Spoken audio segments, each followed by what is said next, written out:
नमः शिवाय। स्वागत है आपका हमारे चैनल दिव्य श्रीविका में, जिसमें आज हम आपको रवि प्रदोष व्रत की कथा सुनाने वाले हैं। आप यह व्रत कथा पूजन विधि विधान से करने के पश्चात सुन सकते हैं।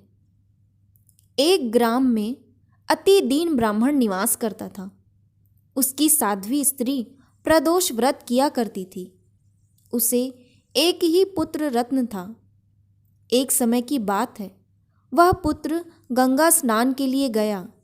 दुर्भाग्यवश मार्ग में चोरों ने उसे घेर लिया और वे कहने लगे कि हम तुम्हें मारेंगे नहीं, तुम अपने पिता के गुप्त धन के बारे में हमें बतला दो।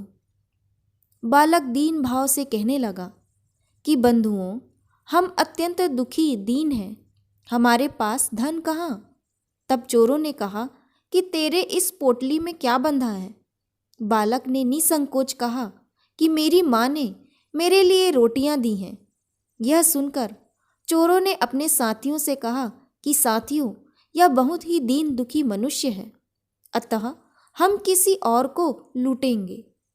इतना कहकर चोरों ने उस बालक को जाने दिया। बालक वहां से चलते हुए एक नगर में पहुंचा। नगर के पास एक बरगद का पेड़ था। वह बालक उसी बरगद के वृक्ष की छाया में सो गया। उसी समय उस नगर के सिपाही चोरों को खोजते हुए उस बरगद के वृक्ष के पास पहुंचे और बालक को चोर समझकर बंदी बना लिया और राजा के पास ले गए। राजा ने उसे कारावास में बंद करने का आदेश दिया। ब्राह्मणी का लड़का जब घर नहीं लौटा, तब उसे अपने पुत्र की बड़ी चिंता हुई। अगले दिन प्रदोष व्रत था।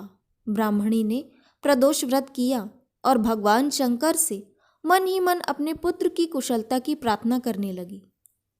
भगवान शंकर ने उस ब्राह्मणी की प्रार्थना स्वीकार कर ली।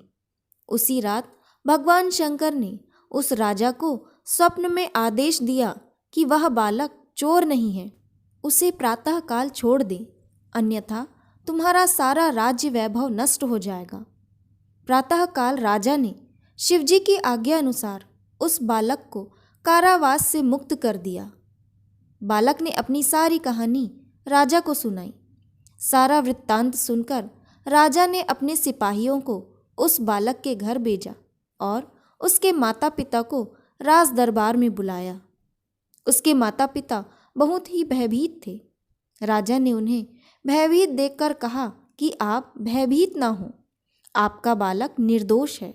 राजा ने ब्राह्मण को 5 गांव दान में दिए, जिससे कि वे सुखपूर्वक अपना जीवन व्यतीत कर सके। इस तरह ब्राह्मण आनंद से रहने लगा।